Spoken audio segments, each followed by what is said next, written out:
As other Browns fans know, at the Browns game with Chicago, which we won, game-winning field goal by Phil Dawson. Montario Hardesty went out with an injury early in the game. He actually scored a touchdown, looked pretty good for us. It was just all up, I'm still pretty mad about it because, I can see why they picked him because he did look good, and you can see that he's going to be a force and definitely be our feature back this season. But I don't understand, with the running back position being the way it is, guys can barely make it to 30 and the guys getting beat up and hurt up. Why would you pick a running back with 2 bad knees? 2. He already had the bone bruise. It just seemed like he never really could stay healthy except for his last year at Tennessee. And I don't know what made Heckert and Mangini or Holmgren, whoever made the pick, I don't know what made them think that he was going to get hurt everywhere else but here. Because you already know Cleveland's that's why, a lot of people were like, why the Browns pass on Adrian Peterson in the 2007 draft? That is dumb. For one, what linemen do we have from that pre-07 season? Think about this, before Joe Thomas, Eric Steinbeck. Who is on this team now? Any of those linemen on this team now? They're all gone. I don't know where any of those guys are. Our line was terrible. Adrian Peterson would have been out the league by now. He would have been done. With the Vikings, he's good, but he would have been done here. We had no line at all. He's playing behind Pro Bowlers, so I love to pick a Joe Thomas. That was a great pick to me. I don't understand that when people say we should have picked Adrian Peterson, but that's a whole other thing. So back to Hardesty. It turns out today it was an ACL injury.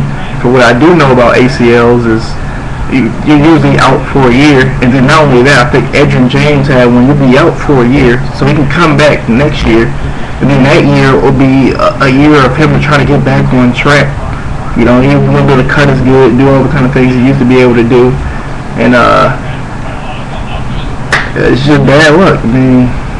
Nothing I can say. The good thing is James Davis. He's playing against the second, third string guys. He looked good yesterday. He was looking get the little screen passes and the dump offs. Looks quick out of his cuts and stuff like that. But then again with James Davis, you can already tell he ain't gonna be an every down back. He's not a guy you can hand it to up the middle. He's kind of one more of those outside kind of guys. He kind of reminds me of C.J. Spiller. They both went to Clemson, so they're one of those type of players, the cut kind of guys. Jerome Harrison, I haven't really liked Jerome Harrison this preseason because of the fumbling problems. I don't know what got into him with all these fumbles, but last year he looked good. And Peyton Hillis, man, that's where there's one thing that maybe the Cleveland curse might be going is that we got Peyton Hillis for Brady Quinn. I can't believe the Broncos did that. Brady Quinn not going to do anything but carry Gatorade for him for the rest of the year. Tebow is better than Quinn. That's the one thing we can really thank our lucky stars on is that we got Peyton Hillis, because this guy is a straight bruiser running back. But the thing with him, when you have that kind of running style, that Brandon Jacobs running style, you have to kind of worry about injuries and slowing down over the years. But he'll do good for this year. Let Peyton Hillis bust through the line, wear down the defense. Then Jerome Harrison, change the pace up, gets around to the outside, makes cuts over here, over there, and I think that can be a good 1-2 punch. And then James Davis, I like him receiving off the backfield, so we have a good mix of running back. I really did want to see Hardesty, and I can see why. I'm not really calling for Mangini or Heckers or Holmgren's head or anything. He had talent.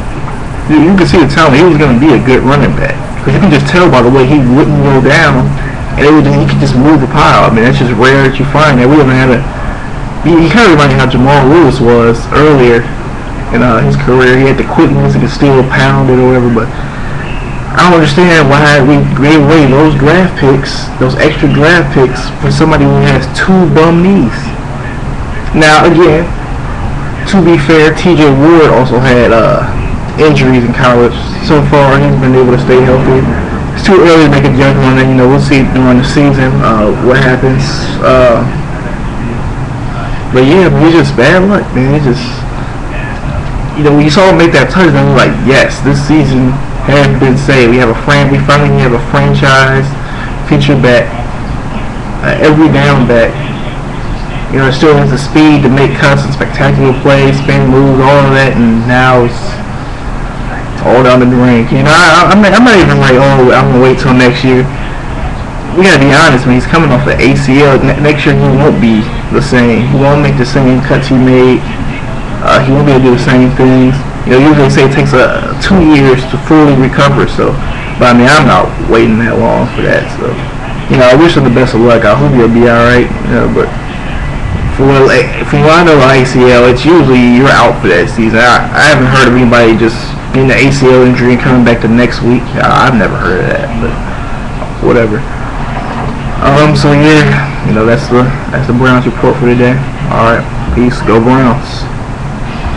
Oh yeah, by the way, Jake Delhomme and Seneca Wallace have looked real good. Jake Delhomme has done everything you could have possibly asked for him. A guy who doesn't turn the ball over and moves the offense and gets first downs. He is, unless you want to count Jeff Garcia, I don't know if you can count him or not. He was okay, but he couldn't stay healthy for the Browns. So unless you want to count that, I would say Jake Delhomme has been our best quarterback since 1999. Keep in mind, I don't think Tim Couch was a bust. I just think he never had a line, but Jake Delhomme has been by far our best quarterback since 1999. You can just see the way he's able to he knows the offense. He can change plays at the line. I love how we look when we have him hurry up. I mean, the guy, he makes quick passes. You know, it's been so long since I've seen a Browns quarterback be able to just hit a slant. Like, how sad is that? It's been a while since I've seen a quarterback just be able to consistently hit a slant route. Brian Queen couldn't do it. Derek Anderson has no touch on his pass. He has no touch whatsoever on any of his passes, so he couldn't do it. We haven't really had a quarterback that can just step back, hit the slant perfectly.